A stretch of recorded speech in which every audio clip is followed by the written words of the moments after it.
Hello, everybody. See folks are joining. Welcome. Today, you're on the webinar, Effective Communications on Ocean-Based Climate Solutions, hosted by Ocean Visions. And I see folks are coming in as they settle. Very quickly, as you get settled, please feel free to start sharing in chat. Share your name and institution to get started. Share one word or phrase that describes why you believe ocean-based climate solutions are important. And as you're doing that, just a couple of housekeeping items before we get started. This meeting is being recorded. Make sure to stay on mute when you're not speaking. Please do make sure your Zoom name reflects who you are. And if you experience any technical difficulties at all, you can use the chat box to communicate with Jessica Keith. And again, feel free to get that chat started by sharing your name and institution, as well as one word or phrase that describes why you believe ocean-based climate solutions are important. As we move forward, we have a good agenda for you all today. Right now we're checking in. We'll share a bit about why we engaged in this research. The meat of our time today will be sharing our research findings around how to effectively communicate about ocean climate solutions. And then we will have time for Q&A at the end. Throughout the discussion, if you have questions, please do share them in the chat and we'll try to get to as many as we possibly can at the end. I'll now turn over to Brad Ack, the Chief Executive Officer of Ocean Visions, to share a little bit about why we are here with you all today. Thank you, Alicia. Good afternoon, morning, evening, everybody. Thank you for joining us here on this webinar. My name is Brad Ack. I'm the CEO of Ocean Visions, and excuse me, we commissioned this work with Wonder, and we're excited to be able to share some of the findings with you. I want to give you a little bit of a personal story about why we're at this point of doing work like this.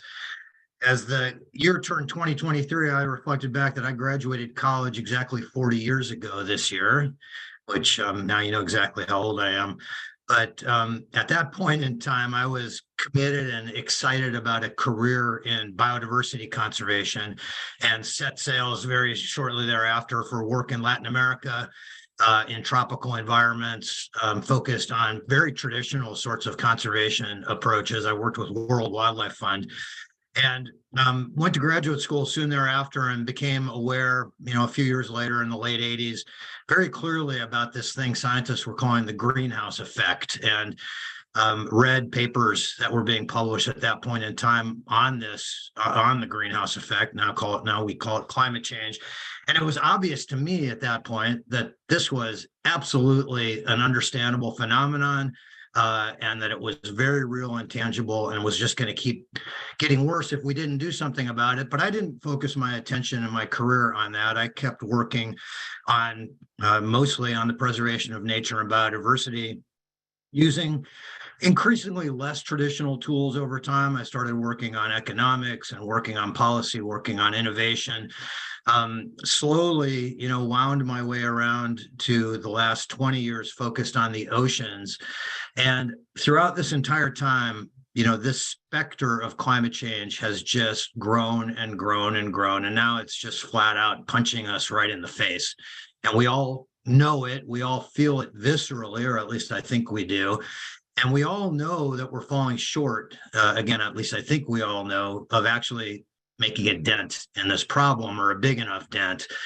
And so now we're at a point where we really have to rethink how we approach these problems, or at least I feel like I have to rethink them. And over the last few years with Ocean Visions, we've spent a lot of time thinking about new approaches to addressing dangerous climate change on the planet, which is affecting the ocean disproportionately in many ways, even though we don't see it or feel it. So next slide, please. So Ocean Visions has really committed itself almost entirely, as have I, for the rest of my career, to trying to deal with this climate crisis. Our particular approach comes from the perspective of the ocean, looking at how these particular impacts are disproportionately affecting the ocean, and looking at what the ocean might be able to do to help address these problems. What we're going to talk about today is ocean-based climate solutions. Ocean Visions is a consortium, a network of institutions working together on these challenges.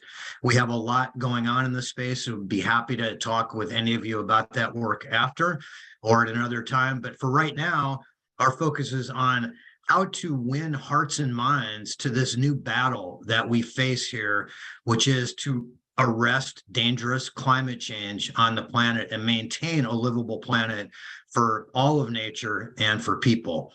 So with that as a backdrop, I will turn it to Alicia to talk about one approach to doing that. Thank you so much, Brad, and welcome again, everybody. We're going to get right into the research findings really quickly here, but I just want to note I'm seeing a lot of folks introducing themselves in chat. Thank you for that, as well as sharing why they believe ocean-based climate solutions are so important. I will share just a very quick background on what our Strategies for Good. We are a social change communications agency. We specialize in advancing progress on emotionally complex issues.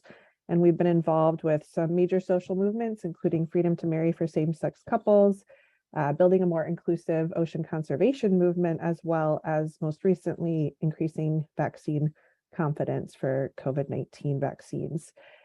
I've spent almost a decade of my career in climate change as head of communications for Climate Policy Initiative and in other roles. And I came into this project feeling very strongly that we are doing great work on decarbonization. We're doing some work on adaptation, and we need to be pursuing every solution possible. So I will share a little bit about our research process before going into our research findings and how we can use these to build more effective communications. So first of all, what did we want to find out? We wanted to learn how our audiences are forming opinions and beliefs around ocean-based climate solutions. We also wanted to understand what fuel and what friction exist for activating and persuading our audiences to take action. It was clear that we needed this to go further faster. And so how do we make that happen? This includes, are there new or updated narratives, including the words we're using, the messages we're using, the story arcs we're using, that will actually convince our audiences to start to take action or move along their support journeys? And then finally, how do our audiences respond to different types of messengers, very importantly? To answer these questions, we first started with a public opinion research audit, building on the shoulders of those who've gone before us. This included academic researchers, Climate Nexus, other agencies and groups that participate in public opinion research. And then we also conducted interviews directly with audiences in 2 rounds. And these audiences we identified as high-level thought leaders and influencers. Throughout our process, we utilized an advisory council to guide and help us form hypotheses around this field, who are actively working in this field. So just a quick final note on the interviewees. You're probably wondering, well, who did you talk to? We talked to folks who identified as being influential or leaders within multiple spheres. They included high-level policymakers, including at ministry level from around the world. They also included ocean policy influencers, including high-level scientists, and climate policy influencers and high-level scientists. We did focus on both the global north and global south, including outreach and interviews with leaders of small island developing states and coastal emerging economies.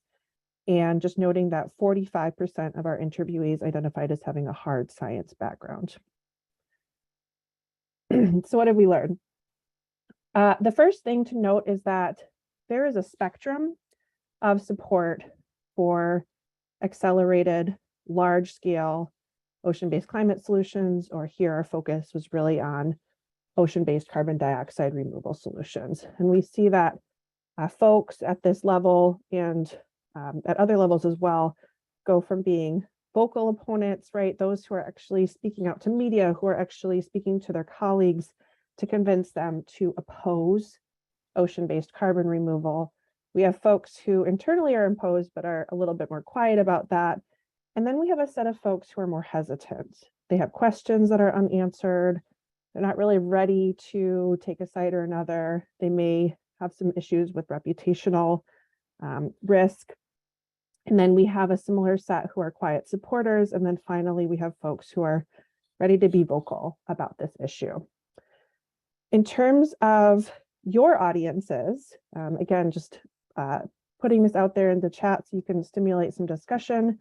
I'd love you to think about who are your audiences on this topic and where do you think they might fall on that spectrum of support.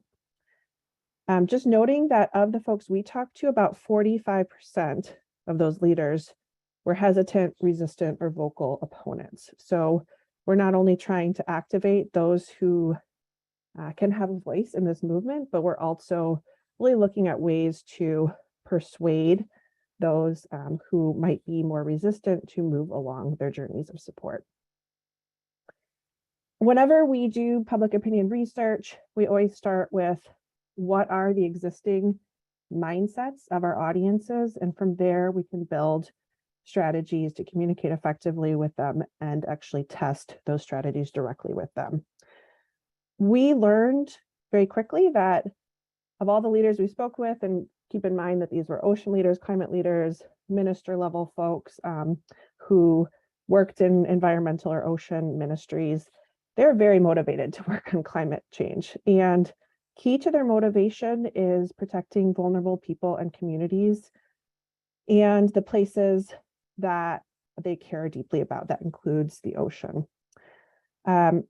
Many of them actually have lived experience with climate change impacts, and the ocean leaders in particular generally believe climate change to be the most important threat to the ocean.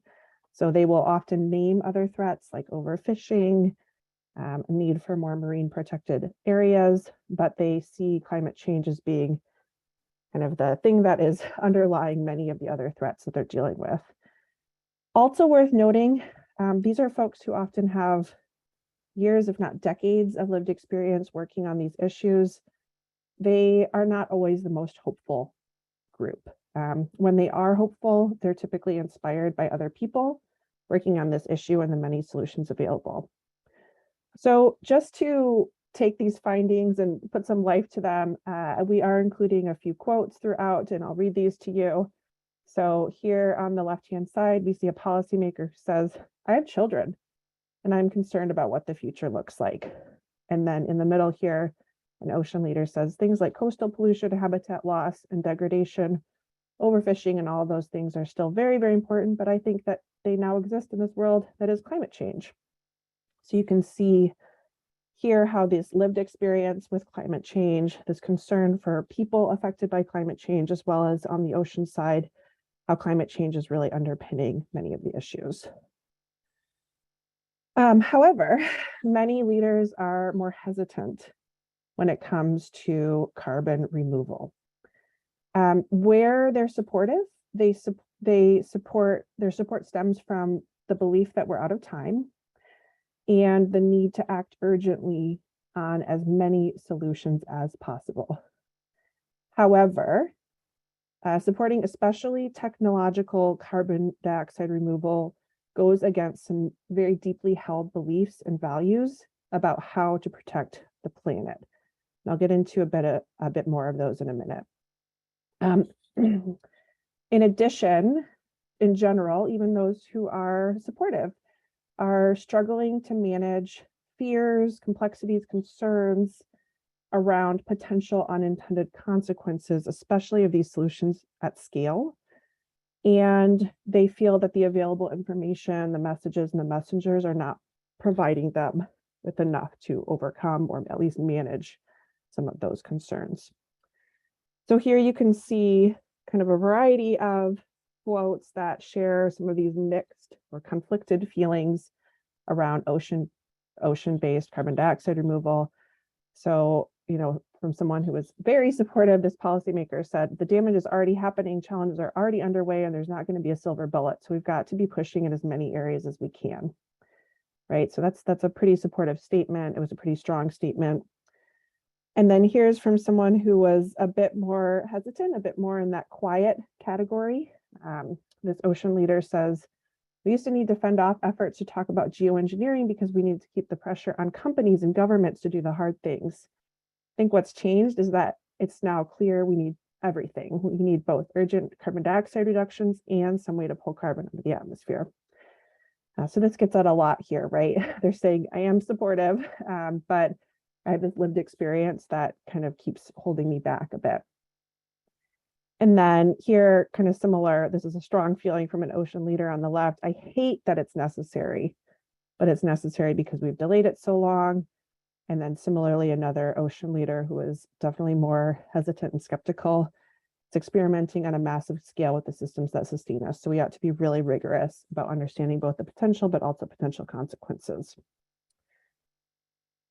All right, so where are some of these beliefs coming from? One thing that came up again and again is that perceptions around entrepreneurs, around billionaires in particular, they're rushing into this space with magic wand fixes. And this is really reinforcing fears.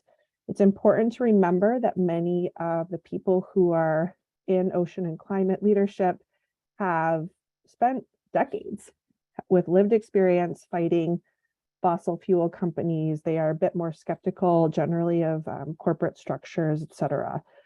So we heard again and again these comparisons, this metaphor to a new frontier or the Wild West, cowboys, a gold rush, robber barons, and any kind of profit motive, even at a startup type of level, sometimes would trigger associations with the bigger corporate giants who are really seen as the enemies in climate environmental work. So we see a challenge to disrupt some of these flawed mental templates, especially in the startup space, to understand who is behind these solutions, why they care about them, et cetera. And you can see again here some quotes. Biggest danger that we have is that billionaires that are taking it into their own hands. Companies are making all kinds of promises, right? There's not enough conversations about the impacts. And then we hear from a climate leader, there's deep-seated distrust and opposition to carbon removal because it was originally associated with polluting companies like coal companies and oil and gas companies.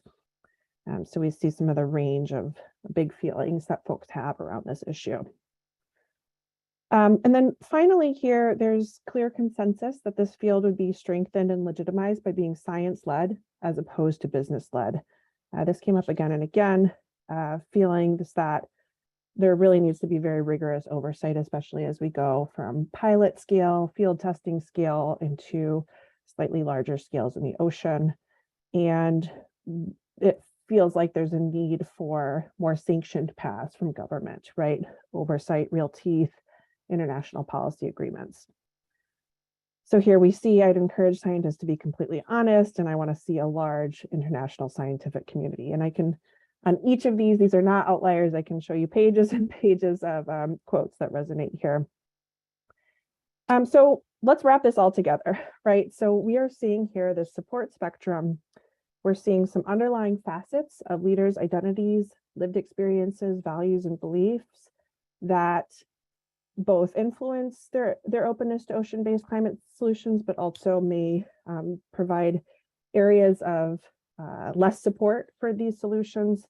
And these facets often overlap and collide. So from all this information, we've identified two psychographic categories to understand really who might be more or less open to us, where we can target communications and messaging to really reach each of these psychographic categories. And the first one is, or who are what we call the environmental faithful. And these are folks who underlying their beliefs about this is this motivation that the best way to preserve the environment and the ecosystems we depend upon is to stop messing with them, right? Harm is caused by any human intervention here. These folks often have that long lived experience working in conservation, which includes often fighting corporate and the fossil fuel industry. And they really hold this do no harm tenet very dear. Again, they believe that these companies, these corporates are really the enemies here. Then we have a segment that we call the solutions-oriented survivalists. And these folks tend to be more supportive of these types of solutions. Here, the main motivation is climate change is already impacting me and my family. We need to pursue every solution possible, and we can create a better world if we work together. So these folks often have that direct lived experience with the impacts of climate change. In fact, those in the global south, coastal communities, island communities, were much more likely to be in this segment of audience. Our sample size was a little too small to make that correlation directly, but we did see that pattern. These folks are often really impatient with the lack of action, and they draw hope from the power of people to solve problems. That does not mean that they do not hold many aspects of the environmental faithful mindset as well, but it means that these beliefs, these feelings, these lived experiences are pulling them more strongly in the direction of being supportive of ocean-based climate solutions. All right, so to just wrap up our mindset section here, I'm again very curious in the chat. You've identified some of the audiences that you have, where they might fall on the spectrum. Which of these characteristics have you encountered in your work? Have you seen this play out? What stands out to you here? Continue sharing in the chat. And again, as you have questions, we'll work to be getting to those at the end. All right, so next step, we talked about where people are at. We learned from that. Our next phase of research was really, okay, so we have some ideas about things that might persuade people, but what's actually going to work? And so we tested 3 pieces of content. The first was a narrative fact sheet, and then we also tested 2 different types of story arcs. The narrative fact sheet introduced the idea of ocean-based climate solutions, ocean-based carbon dioxide removal, very generally, shared some examples of this, and shared what people could do to get involved. Parts of this content tested really well, and other parts raised some concerns or questions. So here, the part that tested really, really well was actually a quote, a call out from a leader named Kumi Naito. He's an anti-apartheid activist and former international executive director of Greenpeace International. And here he said, climate change is already hurting us massively. We have a tiny window to secure humanity's long-term survival, and we must reduce emissions drastically. We must also work together to form an ambitious, responsible, and science-led carbon removal initiative. It's the only way that vulnerable people will survive. People really liked hearing from Kumi. However, they did not like that the document felt like it lacked some of the complexity, some of the fears that they were feeling. They weren't really acknowledged. They felt that there was some honesty missing from both the descriptions as well of just ocean-based climate solutions generally, as well as the descriptions of the emerging technologies. They really wanted to see this communicated in a way that was as complex as they felt that it really, really is. The next piece of content that we tested very well.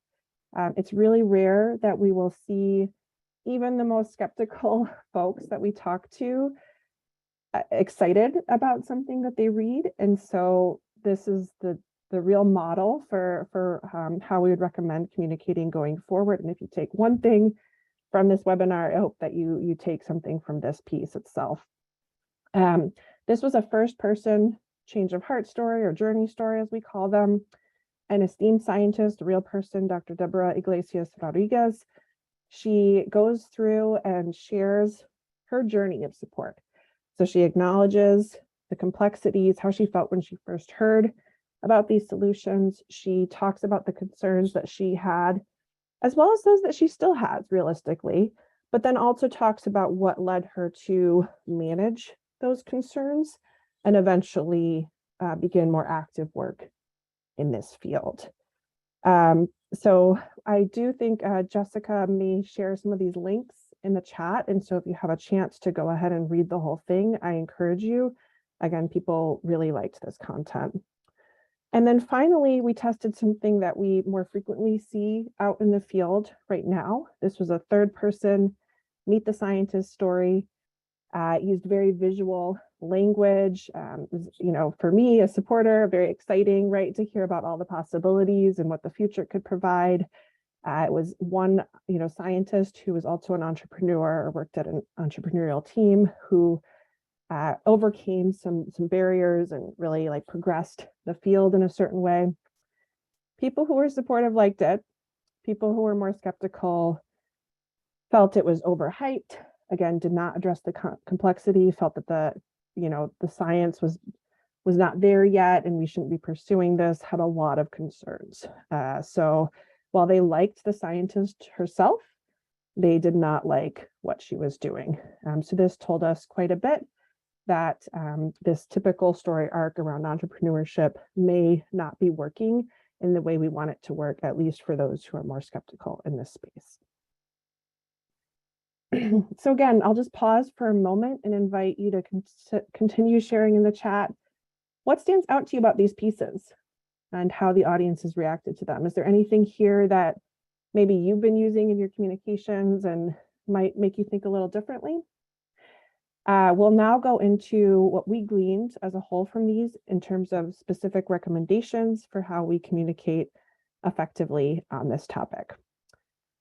So we recommend really a 3-step process. So based on this research, to be successful, we have found that our messaging and communications need to achieve these 3 main objectives. And the first is around aligning with people's existing values and beliefs.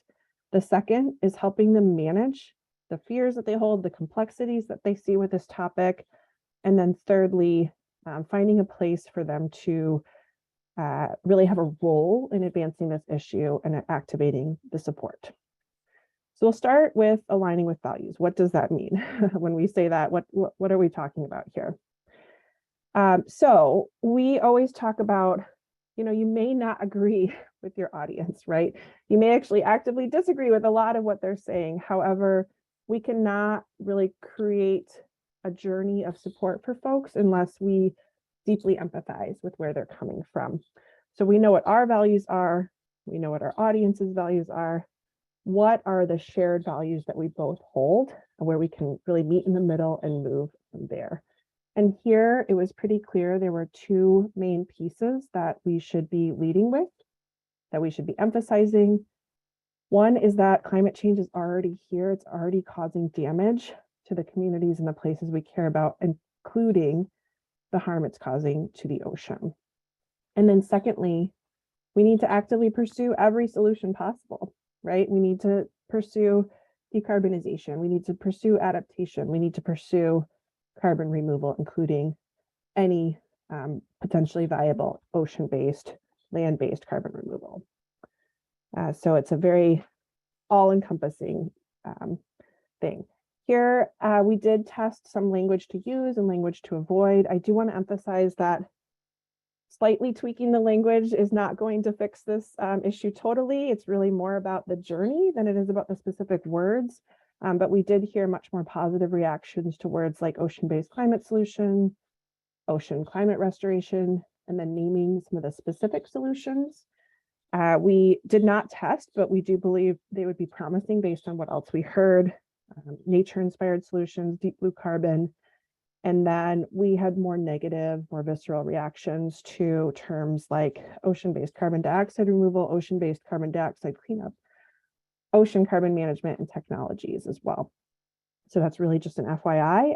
Again, it's important to be very accurate and honest in your communications. So we're not saying don't ever use any of these words, but do think more about that journey than the actual words here. Other ways to align with values. A lot of times in this space, we will see dark and scary images, right? We want to actually stay away from that type of imagery. We want to feature images of people interacting with the oceans, families, right? Passing on family traditions, as well as kind of small scale, right? Not these large fishing operations, but small scale operations where folks are really having a livelihood from the ocean. We also encourage folks to use images of beautiful ocean wildlife, right? Reminding folks of why we should care about this. And then in terms of the next step here, we need to move quickly to helping folks manage complexity and fear. And what does that look like? Again, There's actually kind of 3 steps within this process. So first is building trust. Second is naming and normalizing some of those major concerns. And then third is modeling a change of heart story, which you saw in the piece noted earlier. All right, so on to managing complexity and fear. Here, there's several ways we can start by just building trust. First of all is when we have the option of selecting a messenger, we really want to have credible scientists be the most likely messenger, right? We also heard that folks who have long experience in environment or in conservation can be important moral messengers, especially when they are paired with scientists to really talk to the importance of these issues. We also heard loud and clear that anybody who is more corporate oriented is probably not the best messenger to be putting forward, at least for this segment of audiences. However, regardless of messenger, there's other ways that we can build trust, right? We can have folks showcase their scientific and conservation credentials. We can have folks center or demonstrate their really true, authentic motivations for working on this issue.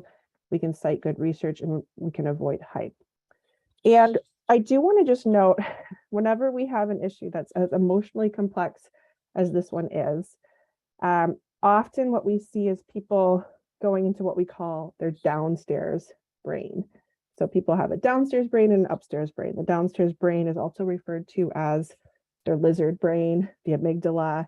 It's where more basic functions for threats are scanned, right? And it puts people into fight, flight, freeze, or flock mode, which we often see in climate communications more generally. People are, oh, I'm scared, I don't want to do anything. Oh, I'm scared, I'm just going to look away, right? Or I'm scared and I'm going to fight with others about it, right? So here, what's the solution? We actually need to calm the amygdala to move people into their upstairs brain, their prefrontal cortex, where they can make more rational, more empathetic, more hopeful-based decisions. And so building trust is all about calming people's amygdalas by building familiarity, making sure that they feel, okay, I'm in better hands right now. So that's why we share this first step here.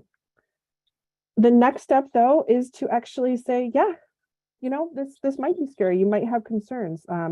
These are legitimate concerns often. There's a lot of complexity with these issues. And we need to, instead of dismissing that complexity, we actually need to do this step of acknowledging it. And most importantly, from what we heard, are acknowledging the potential for unintended consequences and acknowledging the risk stemming from outsized private interest in this space. And again, just getting at the amygdala again, seeing it happening at small scales is very calming. Seeing these darker imagery can actually lock people into their fear brains. So we want to try to avoid that kind of those kinds of communications. And then finally, we've acknowledged the concerns, but if we don't go somewhere with them, then they're just still hanging out there, right? So how do we actually help people manage those concerns? We do this using a change of heart or a journey story. Every single one of you has a change of heart or journey story. So I encourage you to kind of think about this, think about what you could share that would resonate with folks. But this at its heart is saying something like, I used to think blank, but then I learned or experienced blank, and now I think blank. And here we know that, you know, even if the first time you heard about these solutions, you were all in, you probably didn't feel as strongly in support of them as you do today, right? So when you're thinking about your own journey story, think about, you know, where you started, what authentically did you learn or experience, and where you're at today, right? And by doing this, you can acknowledge those concerns that your audience may have as well. All right. So now finally, we've talked about aligning with values. We've talked about managing complexity and fear.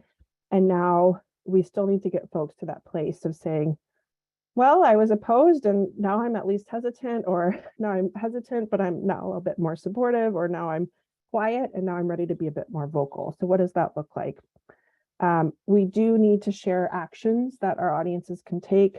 These might include, for example, highlighting the need for policy frameworks on a time frame that's relevant to the problem, showing support for real inclusivity, including through actions and outreach to affected communities, and incorporating local knowledge. These need to be legitimate and real to be authentic here.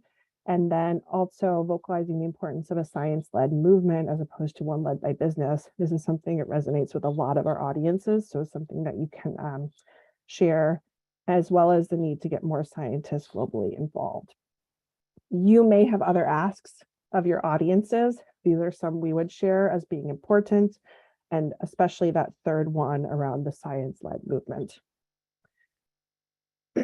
So we'll now go back to y'all in the chat. What stands out to you about this communications guidance? Is there anything you've heard today that makes you maybe question how you've been communicating on this issue in the past, or just want to emphasize something you think you've already been doing well? We'd love to hear a bit more from you. And in just a minute, we are going to go into Q&A and we'll open it up to chatting more, but did want to note that all of this information is summarized in a message guide for stakeholders working to advance ocean-based climate solutions. We will be putting this out, coming to your inbox soon, in the next few days here. So watch for that, and we invite any questions that may come up as you read through that as well.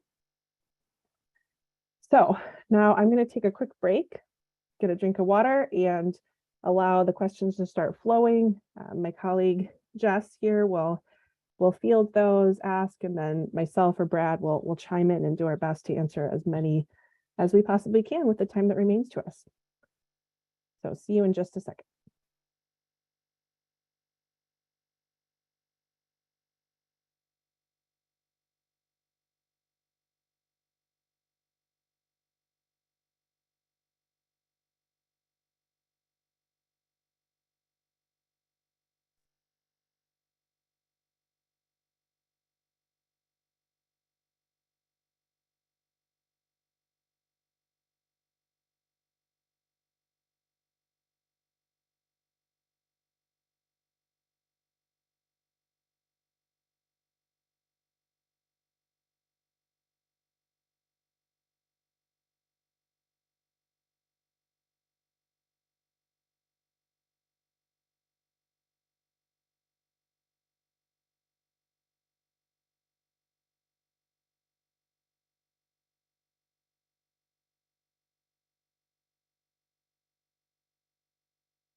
Thanks, all. I'm catching up on the great chat you've all been having. Glad to hear that the first person messenger, the trusted messenger who went on a journey, resonates with some of you all. And it sounds like we have just an amazing crowd in the room. I do see we have a couple of questions coming in, with the first one being around diving a bit more into the hesitation about the billionaires and VC mindset entering the field. And it looks like Irene asks, did any of the respondents elaborate on where they hoped funding would come from to support the research and innovation they believe is needed? The short answer to that question is yes, they did. There was consensus that government funding felt safer and better. Some folks went to a place of, we need government to be responsible for the R&D funding. There's plenty of precedent for that. Other folks went to a place of, well, we pay to clean up other types of pollution through government funds, and we should be doing the same as some of these solutions get to a higher scale. And others, those who are a bit more on the support side, said at times, we're okay with private sector involvement, but we really want heavy oversight from the government in those cases, or an independent science arbiter, somebody who's not, being paid for by the private sector. So that was the consensus there. And Jess, I'll let you kind of scan through and ask these too. Yeah, so another question came in about the audience that was tested. Can you talk a little bit more about the roles they've served and audience size? And then this is, I think, tied to this question, but previously someone had remarked that in addition to corporations and scientists, it seems like military and governments at multiple scales are key actors in ocean-based CDR. And it says, perhaps this didn't come up in the initial elicitations from the research group, but no doubt part of the communications mix. So maybe you can remark on that as well. Great. I will answer that first question first. Great question from Swiss, it looks like. The audience that we talked to, so first of all, a lot of what I shared was based on audience interviews, but some of it was based also on an audit that we did of existing public opinion research, some of which was open access, some of which was proprietary from partners. And they obviously included a variety of audience sample sets. So some of those were nationwide polls, some of them were more qualitative research, like what we conducted. In terms of the specific research interviews that we did, we focused on leadership level. So this is CEO, right, level, heads of organizations, as well as in government, minister or undersecretary type of level of folks. All of these folks really, it's hard to define anybody's career, because many of these folks had worked in ocean or climate for a while and now are in government, or had been, a former minister of environment and now are running an organization focused on ocean conservation, et cetera. So they did overlap in terms of their fields, but we focused primarily on people who were, again, at that leadership level, as well as either in government, in high levels of influence and leadership in the ocean and climate spheres. We also made a real effort to talk with folks that we knew were a bit more hesitant or skeptical, because we didn't want to just be speaking to the same folks we always speak to. And then we also did a lot of outreach and focus with the Global South, knowing that these solutions need to be inclusive to folks everywhere. And then in terms of the actual size, we had a pretty limited sample size here. So it was 18 total interviews, and again, augmented by some of those larger nationwide polls to kind of understand a basis for that. And then in terms of the question around government and specifically military, that didn't come up very much in our research. And Brad, I don't know if you want to note anything in what you've seen in the larger field here. And you're on mute right now, Brad. All right.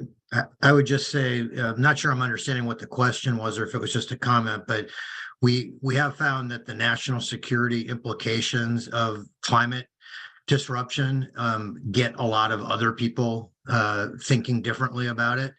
And so to the extent that I would say that with certain audiences, the military is a very credible messenger on this topic, if that's what you're getting at.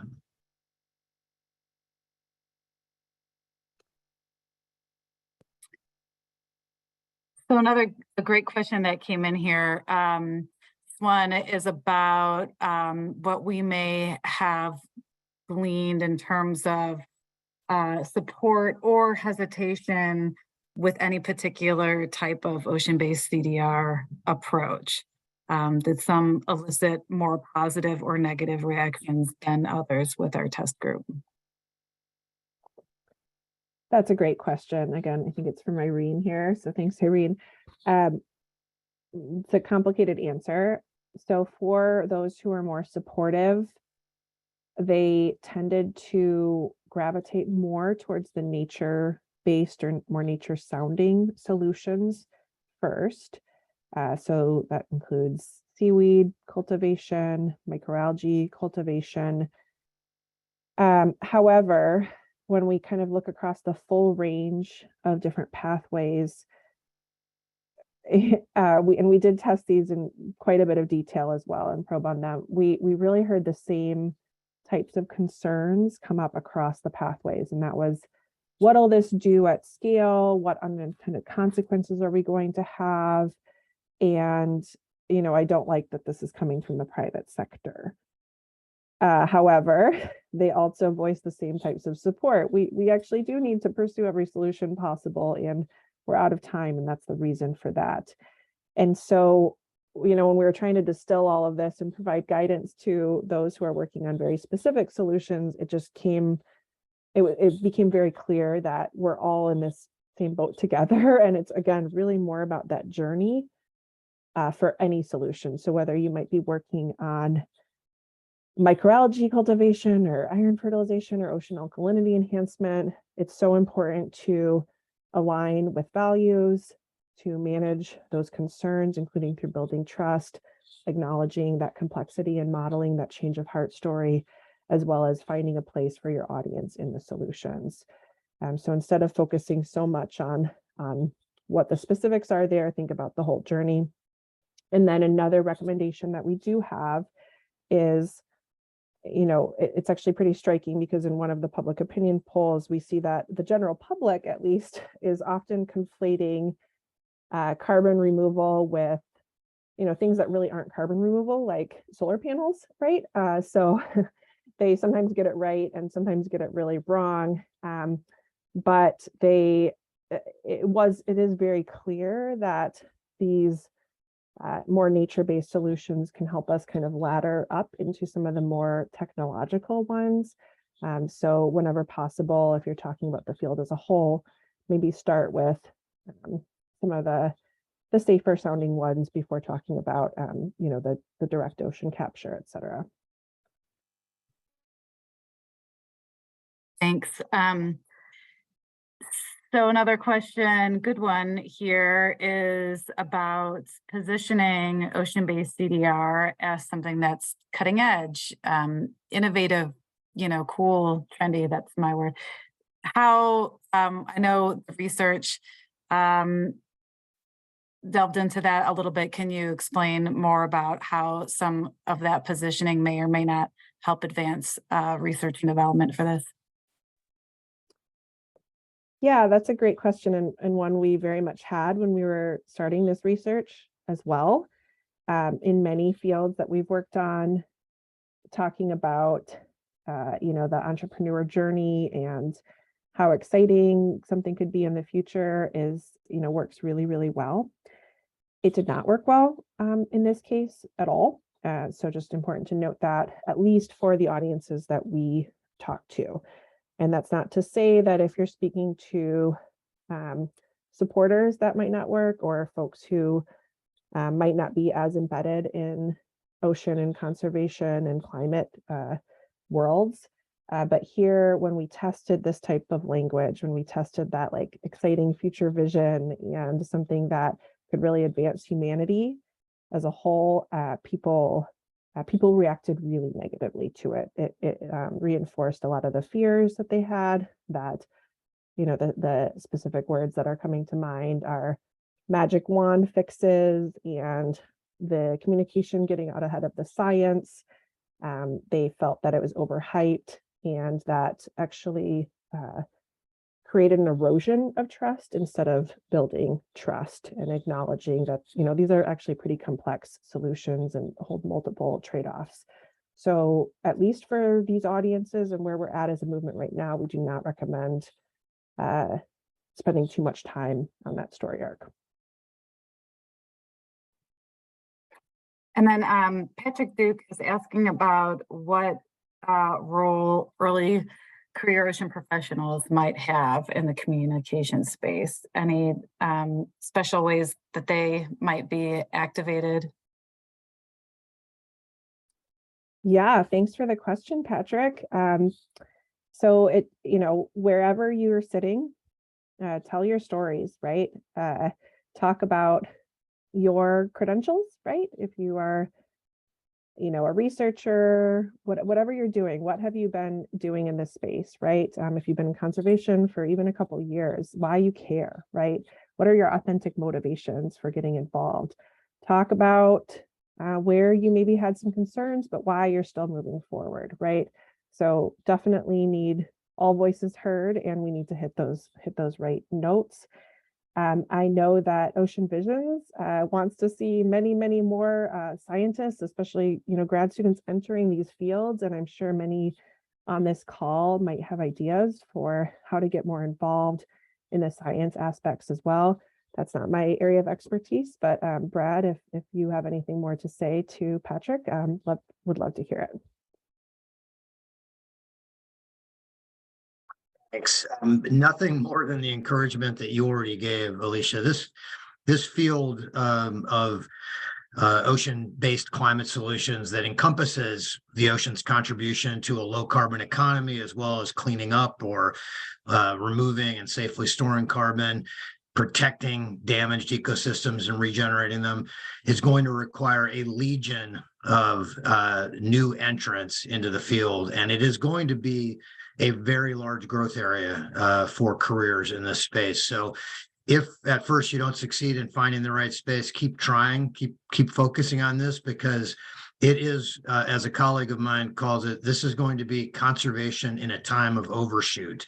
This is the kind of work that all of us who care about maintaining and passing on intact natural world and a stable climate, we're going to be working on these issues. All of you, especially the early career ocean professionals, are going to be working on these issues. So you may not succeed right away in getting the best fit, but just keep trying.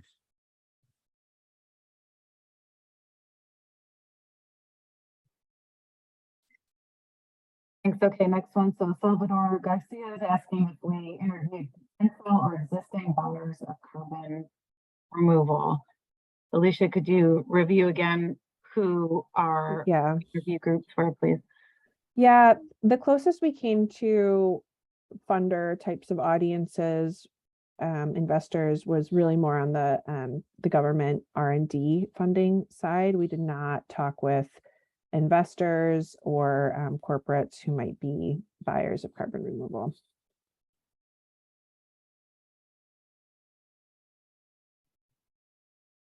Thanks. And then our CEO, Brad Eck, is asking about how transferable might these findings be to other target audiences, which is a related question, because the target audiences that we did research around may not be the target audience all the time for everyone.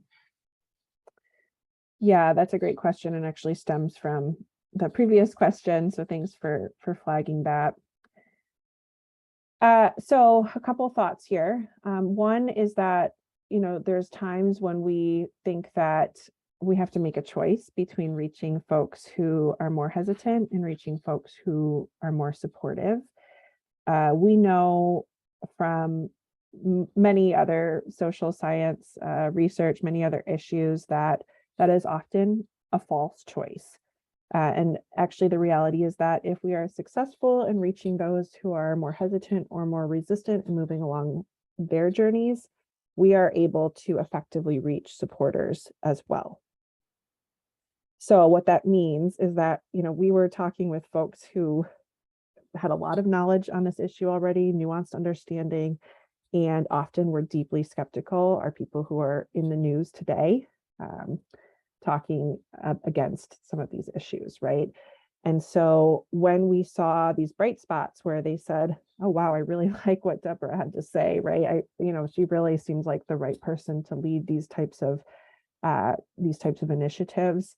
That says that's something we have to pay attention to, right? Because if If they're saying that, then we know that folks who might be more supportive, folks who might already be in the market for carbon removal credits and maybe in a slightly different market, folks who maybe are less involved, have less nuanced understanding of climate change, of oceans, et cetera, are also more likely to be responding to those types of messengers. So we believe it's very transferable, and that tracks as well with the other public opinion research that we looked at and we audited. For example, one very specific poll showed us that responsible science must lead the way was one of the key messages that worked for folks with a much more general understanding, American voters in coastal communities, and that this both and of we need to pursue every solution possible that includes decarbonization and also includes carbon removal, and the various pathways for that was also very effective for, again, those folks who had a less nuanced understanding. Thanks, Alicia. We've got 5 more minutes, a couple more questions. So Warren asked about, he says, how about emphasizing measures such as natural infrastructure? I think this question relates to the previous one about how positively or negatively our interviewees responded to the various types of ocean-based CDR. So would you mind recapping perhaps how something like seaweed cultivation fared against maybe another type that was perceived as more technology focused, for example? Yeah, and I do want to just make sure, because I'm actually not familiar with this term natural infrastructure, and there's, to be honest, a lot of different ways people are talking about this field because it's new, right? But people did say like just the word nature, right? Once they saw things that were adjacent to nature, especially seaweed, because they had a framework for that as being like a forest, right? But a forest in the ocean. People liked hearing about those generally and could kind of see how, okay, that's maybe only a few steps away from some of the more technological solutions. Folks also, at least in what we tested, just named like, why isn't mangrove restoration in some of these materials? And the factual answer there is that, when we're looking at what has potential to scale and really make an impact on climate change, some of these other pathways right now are showing more promise. So they weren't really the focus. Mangroves weren't really the focus of this research. However, it is true that they are one of the many solutions that we need to pursue. And so talking about some of the more natural solutions and some of the more engineering-based solutions, all kind of within the same ideas. The other idea that we were really excited about was this idea of nature-based, but also nature-inspired. That's not something we specifically tested, but it is something we've seen in the months following our research that has kind of become more prominent in the space, and we could see that playing really well with the folks that we talked to. Hopefully that answers the question. And again, I'm not sure if I'm completely knowledgeable enough to know that specific term and if I'm getting at what you're talking about. I think we're just coming up on the end of the hour. I know a lot of people are going to drop off. We can stay on for a couple of extra minutes for people who have burning questions, but I just want to say thanks to Alicia for going through this material today. I hope all of you found it as useful as we have found it. It's so important to be able to bring more people into this space, because no matter how right we might get the technology and how perfect the solution might be, if people won't accept it and won't consider it and won't support it, it won't work. And so, figuring out how to reach people where they are, how to confront people's fears that are justifiably held, how to help them move along this arc of support, we think is really a critical part of this whole field of ocean-based climate solutions, just as critical as getting the technologies right, getting the monitoring right, and getting the economics right. So you will be able to have access to some of the results here later after the webinar is over. We'll be reaching out by email. We would love for Annie and all of you to join us in Atlanta in March. in April, the first week of April for our summit, where we will be doing deep dives into these conversations, but also building that community that I've just talked about and engaging, connecting early career professionals with mid and older career professionals and others, and really trying to better get a sense of how we can work together, build this community, and move this forward expeditiously, because we are in a race against time at this point. So thank you for your time today. And again, we'll stay for a few more minutes for those of you who have additional questions.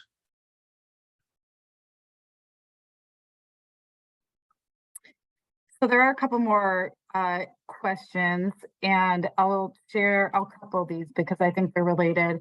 And I also think that they fall outside the scope of this research. So Brad, maybe these come to you. So first one being, what is the elevator speech, our elevator speech, when someone asks about how carbon credits work? And then another question relates to Microsoft and other companies showcasing their CDR efforts. And the question there is, does this resonate positively or negatively? So maybe that one, Alicia, you may be able to chime in on, but Brad, do you want to respond first, especially to that initial question about quote unquote elevator speech when somebody asks about how carbon credits work? Yeah, I would say that carbon credits and placing a monetary value on the removal of carbon is going to be absolutely essential for this field to scale. Full stop. It's never going to happen without a market behind it. That said, the current market is quite imperfect, has a lot of flaws. We've seen many of those in stories that get a lot of traction. And so we need a regulated international compliance market. We need to be moving towards a market that is much more rigorous and verifiable than what we have now. And that will be a big part of the solution. In terms of the public narrative and who is taking up space right now, these audiences named specifically that they're seeing a lot of space being taken up by large corporations, and that this does not help them manage their fears around this issue. That's just the reality of what these audiences shared.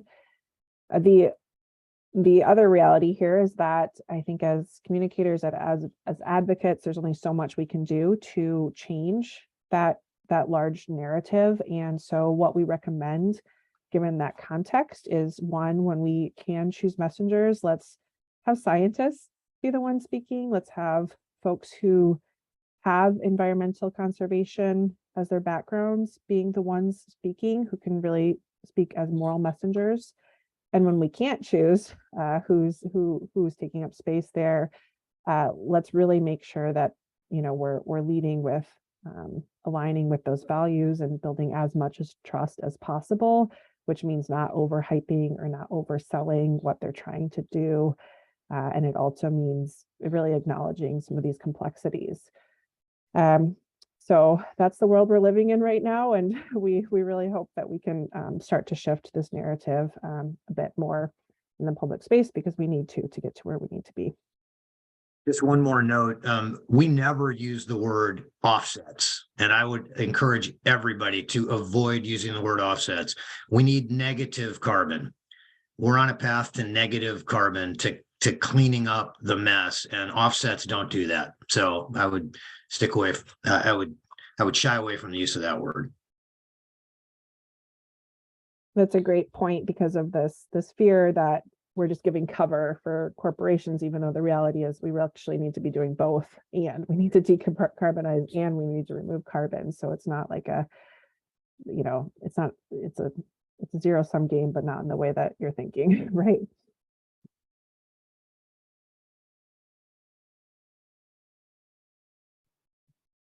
I am not seeing any more new questions. Great. Well, thank you, everybody. It's been a pleasure speaking with you, and very much hope this is helpful. Happy to take any questions offline as needed. I'm just going to drop in my email as well. And I think you have Ocean Visions' contact too. Thanks, everybody. Look forward to seeing you at another webinar soon and hopefully in person in Atlanta. Thank you.